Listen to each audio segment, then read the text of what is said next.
He told me after 40 years that he wished he'd never married me.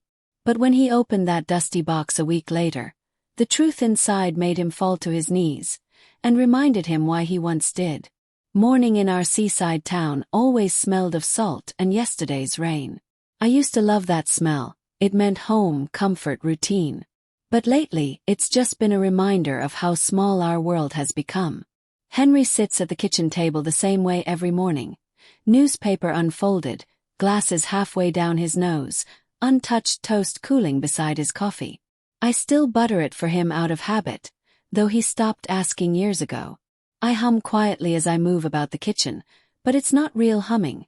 It's filler, a sound to drown the silence that's been living here longer than either of us will admit. "Did you sleep well?" I ask, setting his cup down. He grunts, eyes never leaving the paper. "Fine." That's our language now. One-word sentences, safe and meaningless. I look out through the kitchen window. The sea looks angry today, waves crashing harder than usual. I envy it, the way it can scream without apology. In the reflection on the glass, I see us both. Two people sharing a room but not a life. Hey there, my dear family and friends. If you're already tuned in and ready to enjoy this story, hit that subscribe button, and drop a comment telling me where you're watching from. Because tomorrow I'll be bringing you another story just as captivating, and you definitely don't want to miss it. Now back to the story. He watches her shoulders move as she washes the dishes. Steady, practiced, uncomplaining. The same shoulders that carried 2 children into adulthood, held him when his business failed, and never once asked for more. He tells himself he's grateful, that she's good, kind, dependable. But lately that word, dependable, feels more like a weight than a comfort. He folds the newspaper, stares at her back, and a thought slips in, uninvited and shameful. Is this all there is? He remembers how she used to laugh. Loud, unfiltered. When did that sound disappear? Was it him who silenced it? Or time? That evening they prepare for dinner.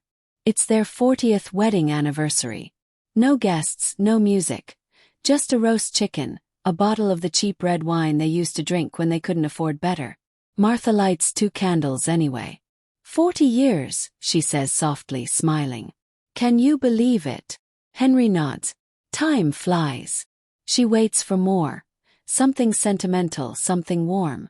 But he doesn't add anything, just keeps cutting his food. Her smile fades, but she hides it by taking a sip of wine. They eat in near silence, only the clinking of cutlery filling the space between them. The candles flicker, their light trembling across the lines of their faces. Halfway through dinner, Henry puts down his fork.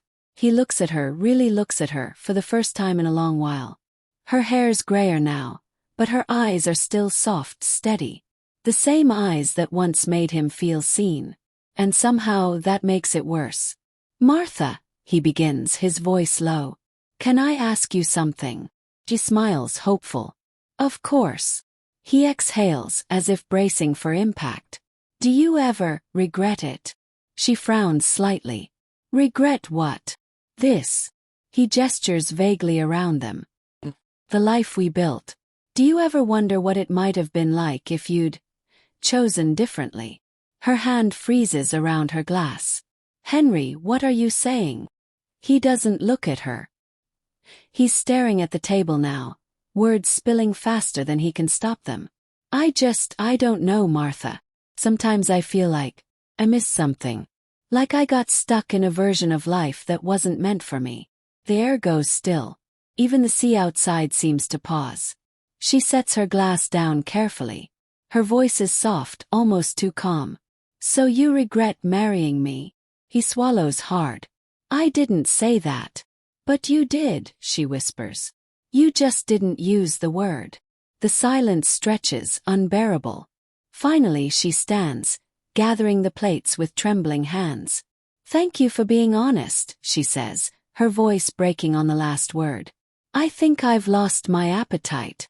She disappears into the kitchen. The sound of running water drowns out the tears she refuses to let him see. Henry sits there alone, staring at the half-burned candles. The wine tastes bitter now. He wants to call her back, to take it all back, but pride, the same pride that's been his undoing for years, roots him to the chair. He whispers to the empty room, "I didn't mean it like that." But even he doesn't believe himself. Outside, the wind picks up. The waves crash louder, and the house creaks with the weight of unspoken things. Later that night, Martha lies awake, eyes open in the dark. The ceiling is just a blur of gray. Her chest aches, not from surprise but from confirmation. Somewhere deep down, she'd known for years that his heart had gone quiet. She turns her head to look at him sleeping beside her, his face half lit by moonlight. For the first time, she doesn't feel love, she feels distance. She whispers to the darkness, "What did I do wrong?"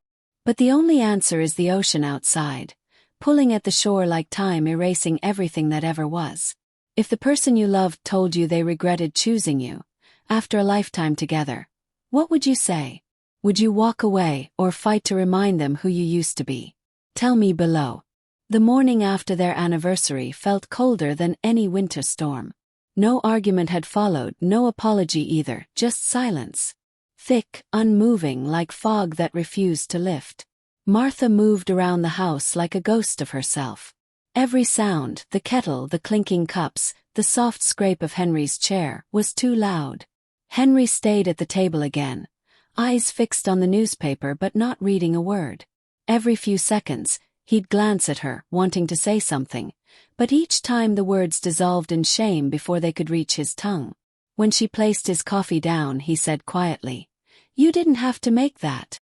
"I know," she replied. "But I did." Her tone wasn't bitter. That somehow made it worse. By noon she was gone. Volunteer shift at the nursing home. She'd started helping there years ago, partly for purpose, mostly for space. Henry watched her leave from the window, her coat buttoned, her scarf tucked neatly under her chin. She didn't look back. He'd always thought of her as unshakable, steady as tide. But now, watching her walk down that gravel road, he realized something terrifying. He wasn't sure if she'd come back. At the nursing home, Martha busied herself changing bed linens, refilling water jugs, and fluffing pillows. The patients loved her gentle touch and quiet humor. But today she couldn't summon either. Mr. Ellis, an elderly widower, noticed. "You've got clouds in your eyes today," he said softly as she adjusted his blanket. She smiled weakly. "Just a long night." He nodded, eyes kind. "My wife and I had plenty of those. 42 years together. You don't get to the end of that without a few storms." Her throat tightened. "Did you ever regret it?" "Sometimes," he admitted. "But I learned regrets just love wearing tired shoes." She blinked. "What does that mean?" He chuckled faintly. "It means it's still love. Just worn down from walking too long in the same direction." Martha looked at him for a long time. His frail hands clasped together. His wedding band still shining. And something inside her cracked. That night she came home late. Henry was sitting in the dark living room, the television on mute, shadows flickering over his face. "You didn't call," he said. She hung her coat without looking at him. "You didn't ask me to." He sighed, rubbing his temples. "Martha, please don't do that." "Do what?" "Pretend nothing's wrong." She turned to him, her voice trembling but steady. "You told me you regret marrying me, Henry. What exactly do you expect me to do with that?" He stood, words tumbling out clumsy and defensive. "I didn't mean it like that. I just meant I feel like we lost ourselves somewhere. That we built everything but forgot us." She crossed her arms. "Then why say you regret me?" He opened his mouth, then closed it again. The truth was, he didn't know. Maybe he wanted to hurt her the way he'd been hurting. Maybe he wanted to wake her up, or himself. But now that the words had been spoken, there was no undoing them. "I don't know," he whispered finally. "That's the problem," she said. "You never do." They sat across from each other in silence. The clock ticked. The house groaned with wind. Somewhere outside, the sea roared as if echoing every word they didn't say. Finally, Martha said, "Do you remember when you proposed to me?" Henry blinked, surprised. "Of course I do. We were standing by the pier," she said softly. "It was raining. You didn't even have a ring yet. You said, 'I don't know what kind of husband I'll be, but I know I want to try.'" He nodded slowly. "I remember." Her eyes shimmered with tears she refused to let fall. "Somewhere along the way, you stopped trying." That line hit him harder than any argument could have. She turned to leave the room, then paused at the doorway.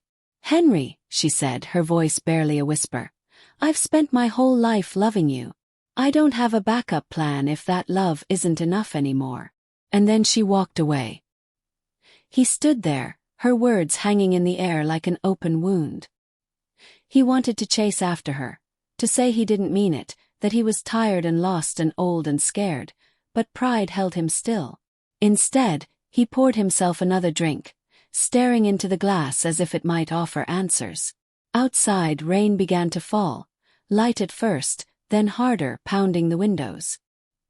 He watched it blur the world beyond, wishing it could wash away the mess he'd made of his own heart.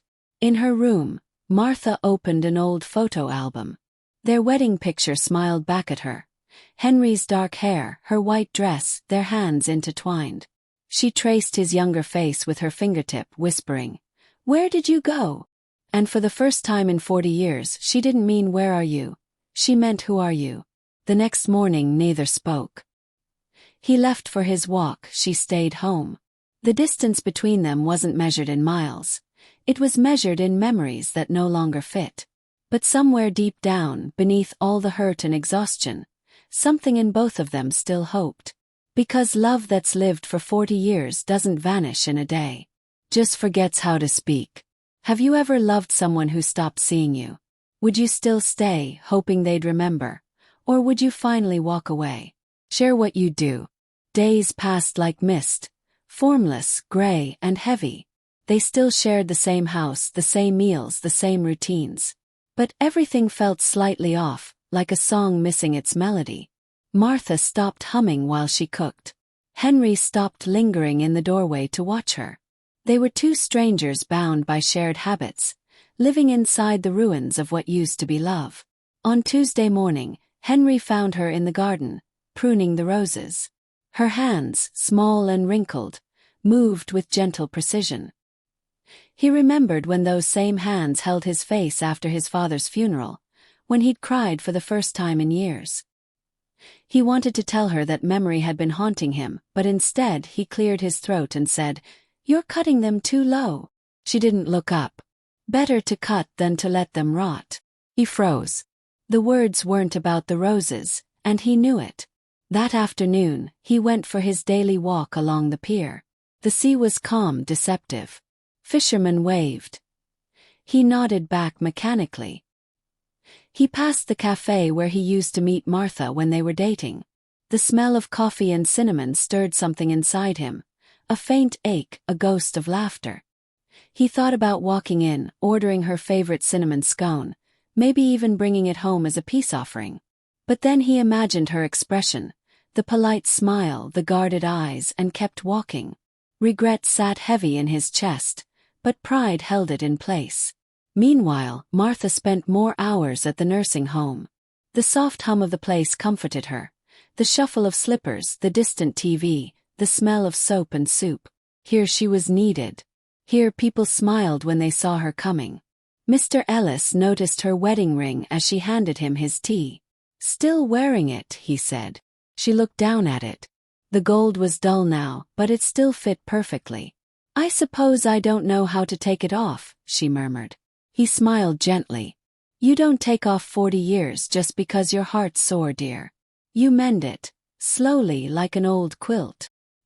His words lingered long after she left. At home, Henry ate dinner alone. Martha hadn't come back yet. He stared at her empty chair, at the neat folded napkin beside it.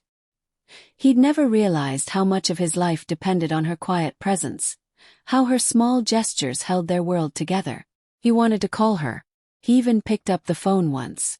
But then he imagined her voice, tired and distant, and he put it down again. Instead, he poured himself another glass of whiskey and stared at the wall until it blurred. When Martha finally returned, it was nearly midnight. The house was dark except for the light in the hallway. She found him asleep in the chair, the empty glass on the table. For a moment she just watched him, the lines on his face deeper now, the same man she'd once adored. She reached to pull the blanket over him but stopped halfway. Her hand hovered, then fell away. She whispered to the quiet room, "You don't get to regret me after I gave you everything." Then she turned off the light and went upstairs alone. That night, he dreamed of the pier again, the day he proposed. The sea was violent, the wind tearing at his coat. He shouted her name but she didn't turn. He ran toward her, but the boards kept breaking under his feet. When he woke, his pillow was damp. Days later, they had a brief conversation at breakfast, the first in almost a week.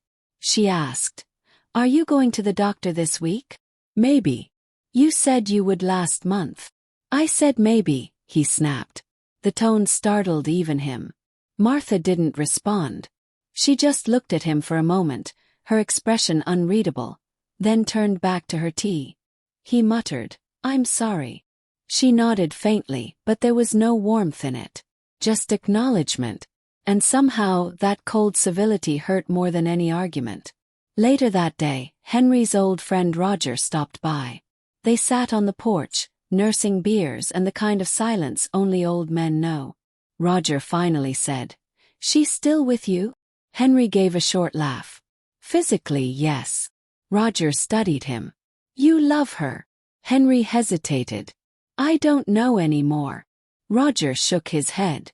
"Then you'd better figure it out before it's too late. Regret's a heavy thing to carry when you've got no one left to share it with." Henry looked out at the horizon. The sun was dipping low, painting the water gold. He wanted to believe it wasn't too late. But the space between him and Martha felt like an ocean now, and he wasn't sure he could swim anymore. That evening, Martha returned home early. She found a small vase of flowers on the kitchen table, wild daisies clumsily arranged. No note, just a silent attempt at something. She stood there staring at them for a long time, torn between tears and laughter. It wasn't much, but maybe, just maybe, it was a beginning. Then she noticed the half-empty whiskey bottle beside the vase and sighed. "Always one step forward, two steps back," she whispered. She placed the flowers on the windowsill, where the morning sun would hit them. Then she sat down, opened her notebook, and began to write a letter she didn't yet know she would never send. They tell you marriage is about love, but they forget to mention endurance. They forget that silence can wound deeper than words, and pride can starve you more than hunger. I still love him. But maybe love isn't always enough. Have you ever held on to something that was breaking just because you couldn't imagine life without it? Would you let it go, or try to fix it even if it hurts? The sky that Friday looked strange. Too still, too gray. The kind of quiet that always means something's coming. By noon the storm arrived.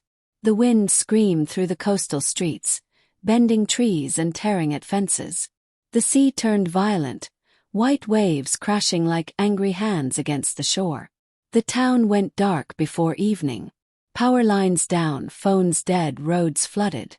Martha and Henry were trapped together in their little seaside house. At first they didn't speak. Martha lit candles and gathered blankets while Henry stood by the window, watching rain slam against the glass. Lightning flashed, momentarily illuminating his reflection.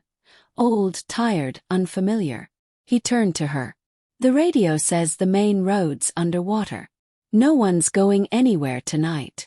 She nodded, adjusting the candle on the table. "Figures." The word carried no venom, just resignation. They moved around each other like careful strangers, the air heavy with everything unsaid. Later the storm grew louder. The house groaned under the wind's weight.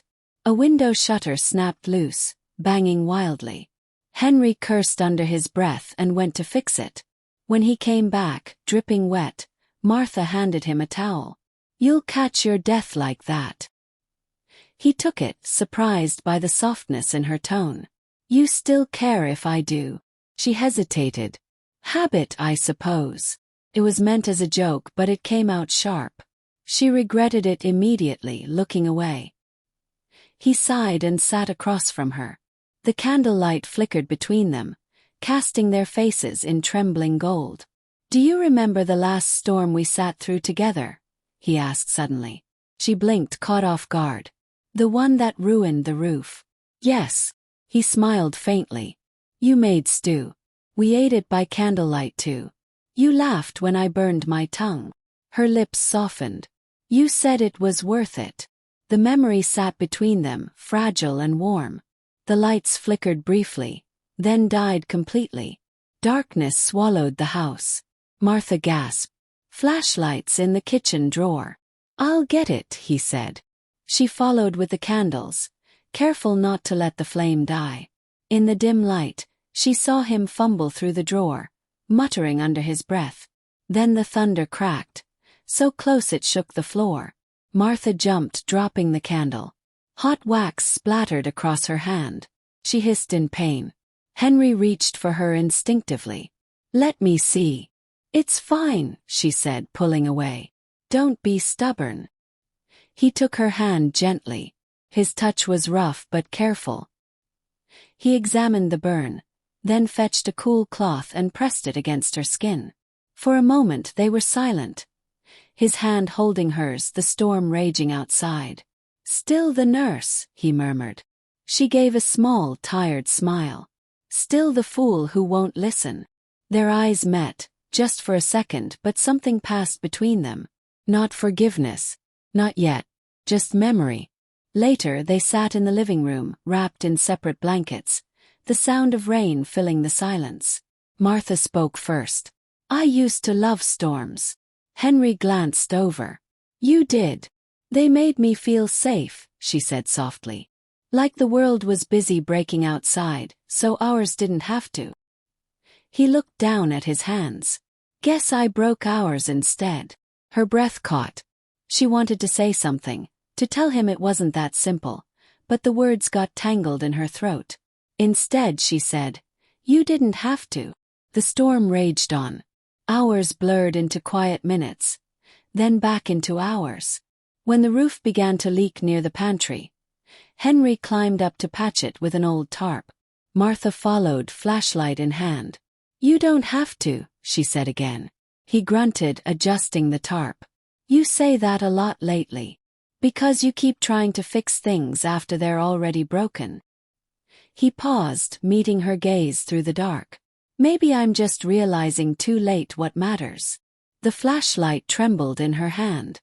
Is that supposed to mean me? He hesitated. It used to. It still does. Lightning flashed again, catching the tears she didn't want him to see. By midnight, the storm had softened to steady rain. They sat at the kitchen table again like old times. The candles were nearly gone, wax puddled around their bases. Martha spoke quietly. When you said you regretted marrying me, did you mean it? He looked exhausted, his eyes red-rimmed. I thought I did. That night I did. But now I don't even know what regret means anymore. Regret means wishing you'd chosen differently, she said. He nodded slowly. Then maybe I regret forgetting why I chose you. Her breath hitched. The wind outside seemed to pause, listening. For the first time in weeks, she reached for his hand. It wasn't forgiveness. It was acknowledgement. He squeezed back gently, grateful for even that. They sat like that for a while, in candlelight and quiet, two people who'd been lost inside their own silence now beginning to find the faintest trail back. The next morning, sunlight finally broke through the clouds. The world looked washed clean, glistening. Henry stood on the porch, breathing in the smell of wet earth and sea. Martha joined him, a blanket around her shoulders. He said softly, Storm's over. She nodded. For now. He turned to her. I'll take for now. For the first time in a long while, she didn't turn away. Have you ever been trapped in a room, or a moment, with someone you loved but couldn't talk to? What did the silence teach you about love, forgiveness, or pride? Share your thoughts below. The storm left behind a strange kind of quiet, soft, fragile, almost sacred. The world outside was drenched and still, as if even the sea needed time to recover. Martha spent the next morning cleaning. The ritual soothed her. The scrape of a broom, the smell of lemon soap, the act of putting things back where they belonged. Henry helped silently, repairing the loose shutter and sweeping the porch. Their words were few, but their presence was gentler now, careful. By afternoon the sun had returned. Light spilled through the curtains, falling across their wedding photo on the mantel. Two kids smiling at forever. Henry caught himself staring at it. For the first time, he noticed the detail he'd forgotten. Martha's bouquet. Lilies. Her favorite. He'd remembered bringing them home once, early in their marriage, and the way her eyes had lit up as if the whole world had noticed her. He felt something twist in his chest. A dull ache of longing, for the man he'd been and the woman who'd still believed he was enough. That night Martha went to bed early. Henry couldn't sleep. The storm had left him restless, stirring old ghosts. He wandered through the house, the floorboards creaking beneath his feet. When he reached their bedroom, he noticed something. A small wooden box half hidden in the wardrobe, the kind she used to keep letters in. Curiosity tugged at him. He hesitated, guilt prickling. But then the thought came. Maybe understanding her means opening what she hides. He pulled the box out and lifted the lid. Inside were envelopes, neatly tied with faded ribbon. Some were postmarked from decades ago. Others had no stamp at all. Letters written but never sent. There were photographs, too. Of the children, of him, of her at the nursing home smiling with the patients. And then there was a folder, thin, worn, labeled in her handwriting. Medical. Private. Henry's heart began to pound. He hesitated only a second before opening it. Inside were doctor's notes, hospital forms, test results dated back to their 10th year of marriage. Words jumped off the page. Stage 2, uncertain prognosis. Possible recurrence. His breath caught. He flipped through page after page. It was all there, her fear, her silence, her hidden fight. She'd kept it from him. All those years ago, she'd carried this alone. And then, tucked between the pages, a note written in her handwriting. If you're reading this, Henry, it means the truth finally found you. I didn't tell you because I didn't want our life to become about waiting for goodbye. I wanted you to live, not worry. Every year I woke up was a gift. Every year with you was one I wasn't promised. The words blurred through his tears. He pressed the note against his chest, his whole body trembling. 40 years. He'd spent them thinking she was holding him back, when all along she'd been holding him up. He sat there for hours, the box open before him, tears falling soundlessly. When he finally looked up, the first light of dawn was bleeding through the curtains. He went to the kitchen, poured 2 cups of coffee out of habit, and waited for her. When Martha walked in, her hair messy, her robe tied loosely, she froze at the sight of the box on the table. He met her eyes. No anger. Just devastation. How long? He asked softly. She closed her eyes. Since I was 32. He swallowed hard. Why didn't you tell me? Her voice shook. Because I knew what you'd do, Henry. You'd have stopped living. You'd have spent every day waiting for the end. And I didn't want that to be our story. He looked at her, really looked, and saw not deception but strength. The kind of strength he'd mistaken for distance. All those years, he whispered. I thought you were clinging to me. Hovering. Controlling. But you were just afraid to run out of time. She nodded, tears sliding down her cheeks. You were my time. Henry's voice broke. And I wasted it. No, she said firmly, stepping closer. You gave me 40 years I was never supposed to have. You didn't waste anything. You just forgot how to see it. He reached for her hand, but his own was shaking. I wish I'd known. I wish you hadn't needed to, she replied gently. The silence that followed wasn't the cold kind anymore. It was full, fragile, human. He looked down at the letters. You wrote all these for me. Most of them, yes, she said softly. Every time I thought I might not wake up the next morning, I wrote another. Things I was too afraid to say out loud. He brushed his fingers over the envelopes. Can I read them? She hesitated. Not yet. Some truths hurt more when you rush them.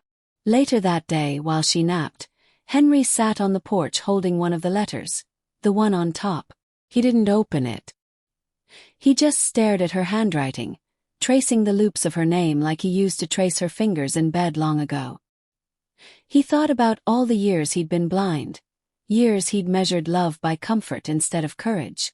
And for the first time since his confession, he cried, not out of guilt but out of awe. That evening he cooked dinner. Real dinner. When she came into the kitchen surprised, he said, "You always made it look easy. Turns out it's not." She smiled faintly. "That's because I never did it for the food." He chuckled, the sound foreign but welcome. "Then I'll try harder." And when he placed the plate in front of her, she looked at him and saw, not the man who'd hurt her, but the man she'd fallen in love with before the storms, before the silence. If someone you loved had hidden their pain just to protect you, would you forgive them or feel betrayed? Where's the line between love and secrecy? Tell me what you think. The morning after Henry found the box, the house felt lighter.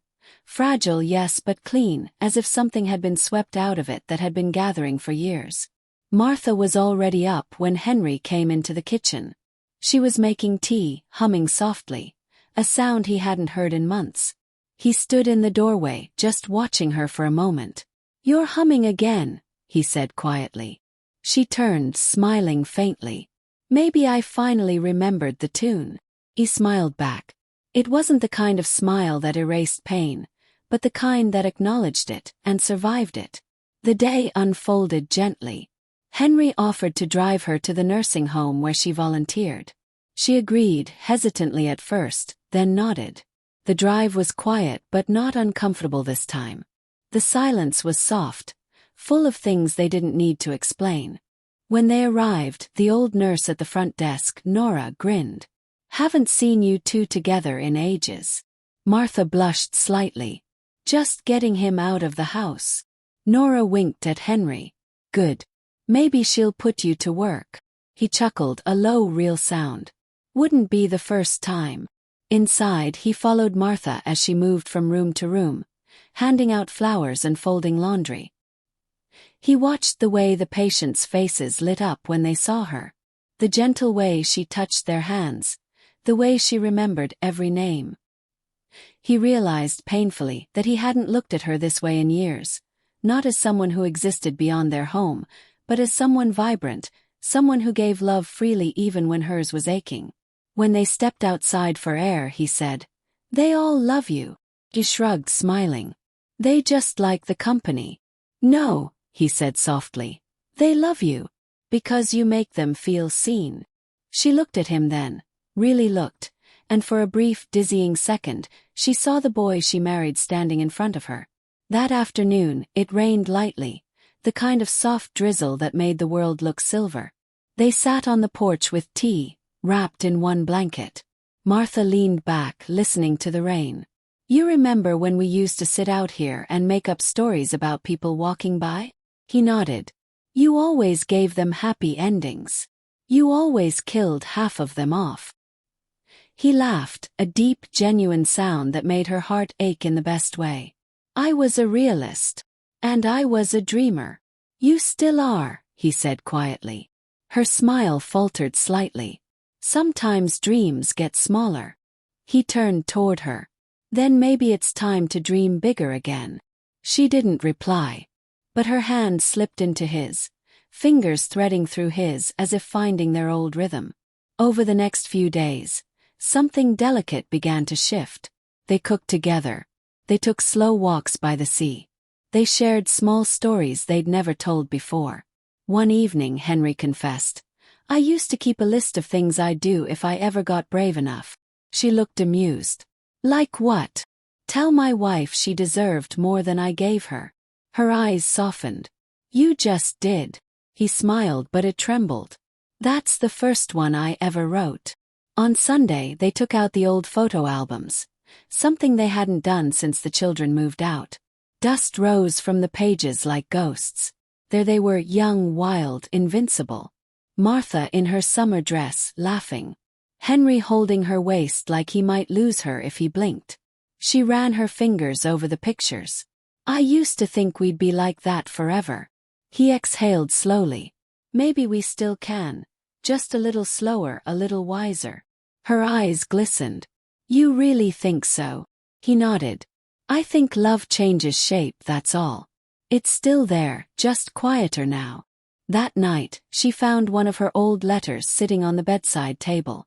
The envelope was open. Inside, Henry had written a note of his own on the back. You said you didn't want me to wait for goodbye. So I won't. I'll wait for tomorrow instead. Her tears came quietly, falling onto the paper. She turned to look at him asleep beside her.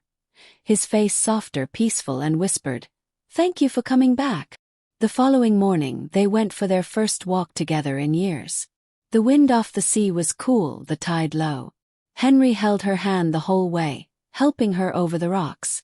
At one point he stopped and said, "You know, this spot right here, this is where I first realized I loved you." She smiled faintly. "You were covered in sand and seaweed." He grinned. "Romance comes in strange packaging." They laughed until they were both breathless. Then the laughter faded, replaced by a gentle silence. Henry looked at her. "I don't know how much time we have left, Martha.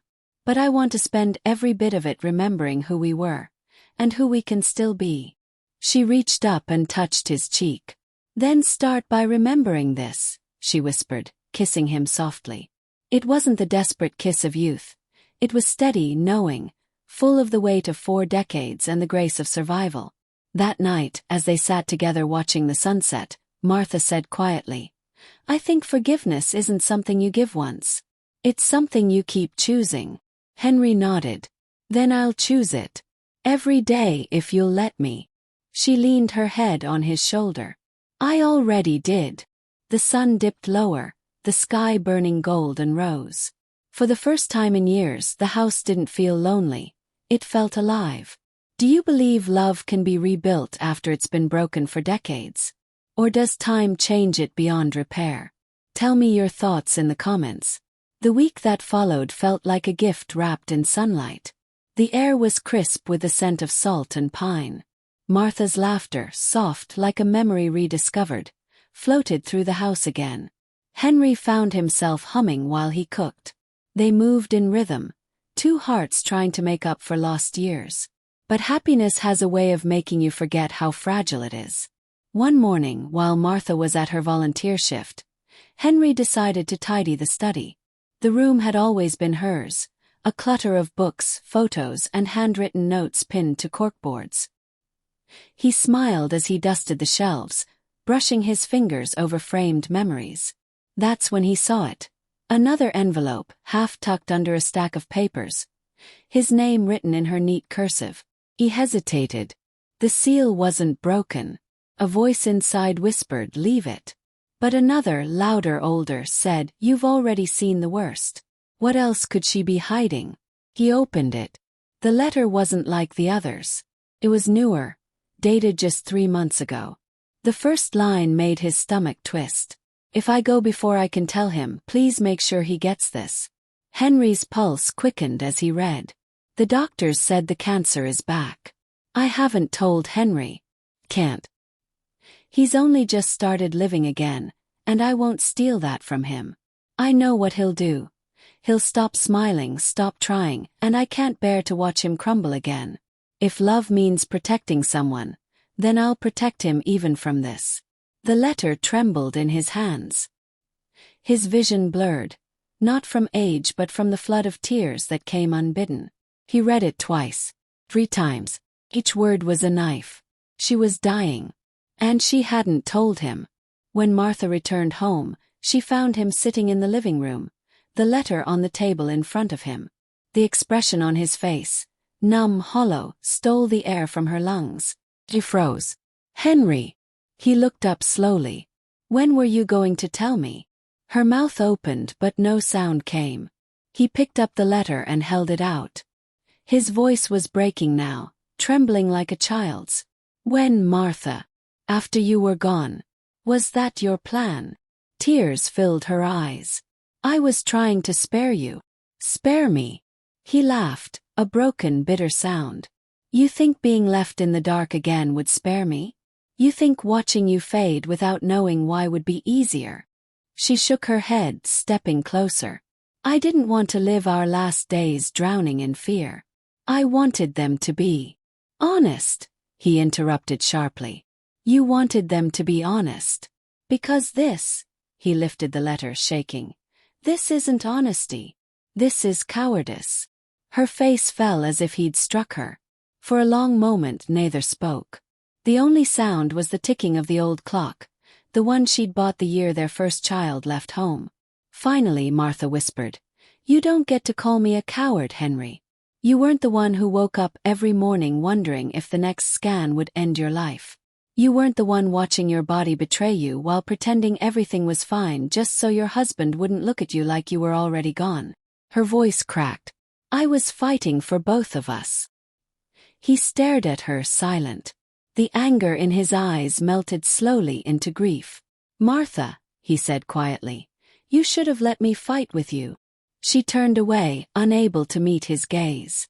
I wanted to remember you happy. I couldn't stand the thought of you pitying me. I would never pity you. Then why did you say you regretted marrying me? She shot back, her voice rising. He froze. The air in the room seemed to stop moving. He began, but the words failed him. That's what you said, Henry. That you regretted me. That I was the mistake you'd never fix. Her voice cracked under the weight of it. Do you know what it's like to hear that after 40 years? To spend every day trying to love someone who's already erased you. Tears streamed down her face now, and she didn't bother to wipe them away. Henry took a step forward, his own voice breaking. I didn't mean it. God, Martha, I was angry, blind. But you said it, she whispered. And I believed you. Silence. Thick, suffocating. Then her knees buckled slightly. Henry rushed to steady her, panic slicing through his rage. Martha. She clutched his arm, her breath uneven. I'm fine. Just dizzy. He led her to the couch, but the color had drained from her face. His hands shook as he brushed hair from her forehead. You're not fine. I'm calling Dr. Lewis. She grabbed his wrist weakly. Please, not tonight. He looked at her, the letter still on the table beside them. You can't hide this anymore. I know, she whispered. I just wanted a little more time before everything changed again. He swallowed hard. Then let me stay. Let me carry this with you. No more secrets. Her eyes filled again, but this time there was no fear, only exhaustion and love. I don't deserve you. He smiled through the tears. Then we're even. That night, as she slept, Henry sat by her side, holding her hand like an anchor. The house was quiet except for the soft rhythm of her breathing. He watched her chest rise and fall, terrified of the moment it might stop. He whispered almost to himself, I thought regret was the worst pain. But it's not. Losing you will be. The letter lay open beside him, the ink slightly smudged from his tears. He reached out and folded it carefully, tucking it back into its envelope, then pressed it to his lips. I won't waste another second, he murmured. Not one. Outside, the sea roared softly in the distance, like a heartbeat echoing through the night. If someone hid their illness to protect you, would you see it as love, or betrayal? Could you forgive them before goodbye? I'd love to hear what your heart says. The days after the letter felt different, suspended, almost sacred. Nothing between them was left unspoken now. Every look, every touch carried weight. The doctors confirmed what the letter had already said. The cancer was back. Advanced. Unforgiving. 6 months, maybe less. Martha listened quietly as Dr. Lewis explained treatment options. Henry sat beside her, gripping her hand. His jaw tight but his eyes glistening. When they left the clinic, the air outside felt too bright, too alive. Martha squinted against the sun.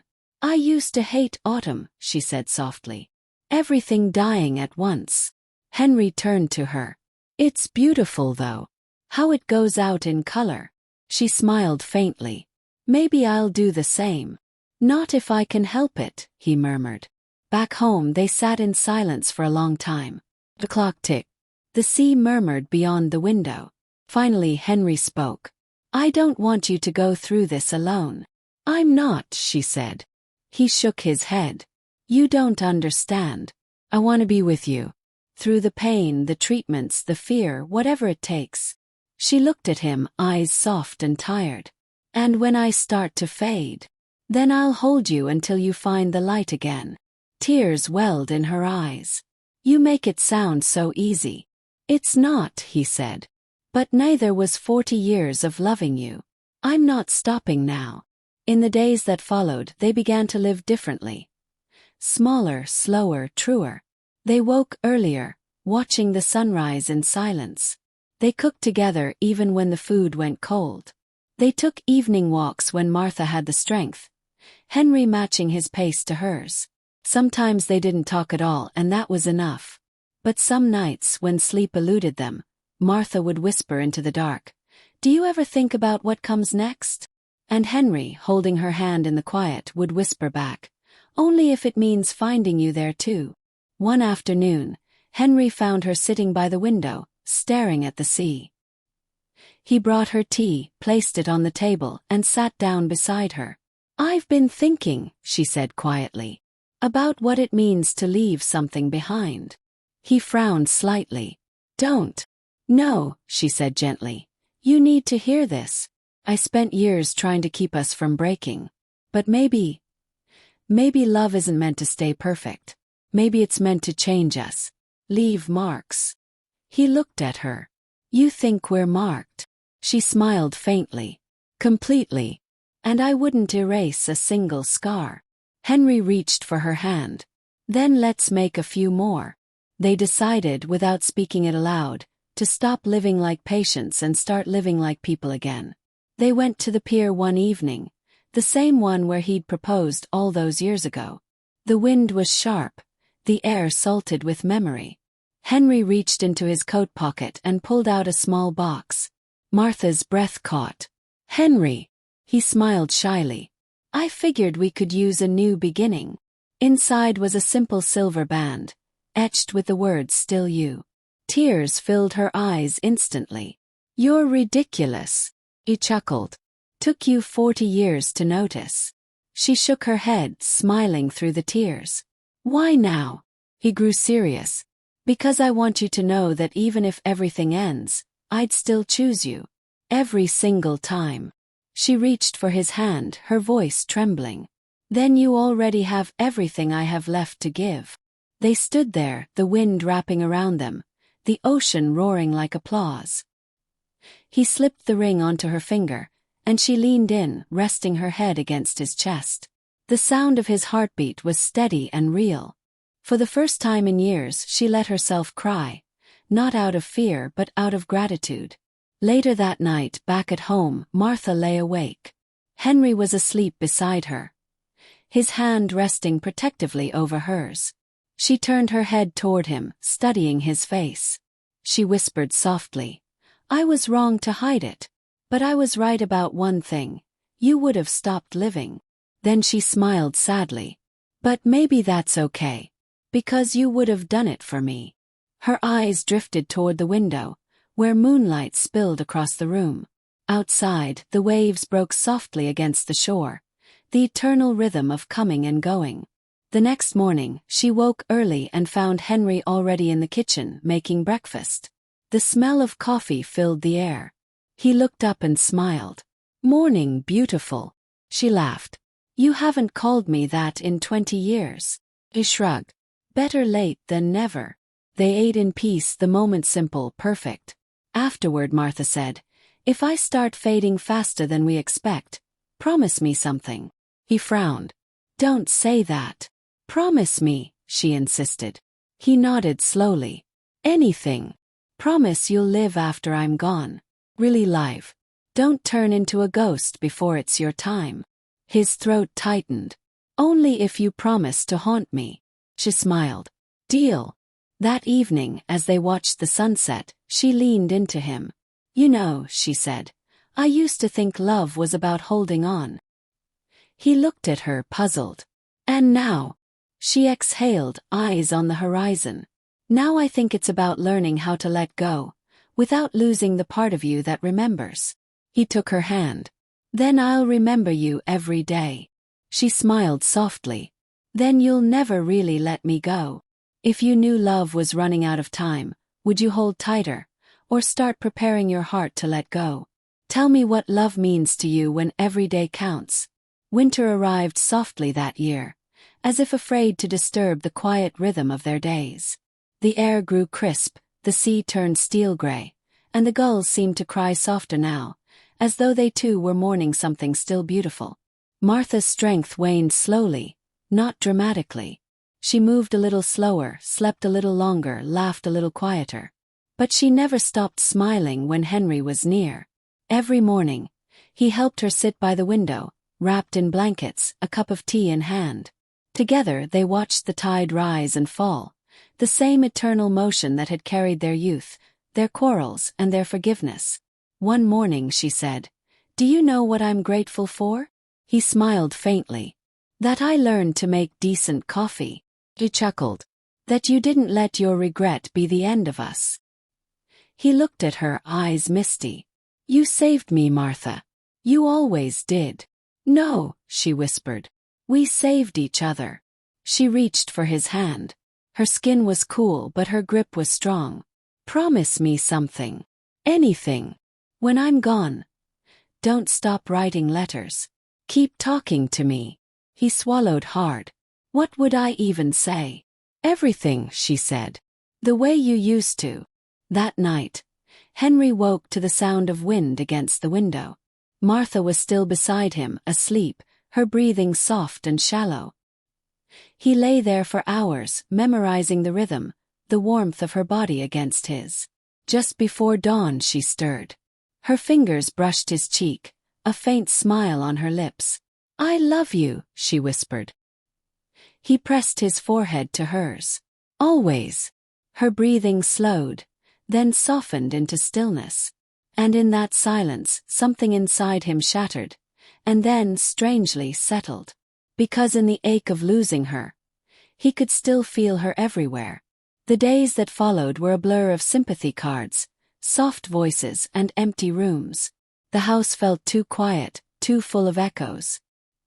He wandered through it like a ghost, touching everything she'd touched, the mug she'd favored, the shawl she left draped on the couch, the silver ring etched still you. When he opened her wardrobe one afternoon, a single envelope fell from the shelf. His name on the front. Hands trembling, he opened it. My Henry, if you're reading this, then you've finally let me go the way I hoped you would. With love, not regret. Please don't grieve what we didn't get to finish.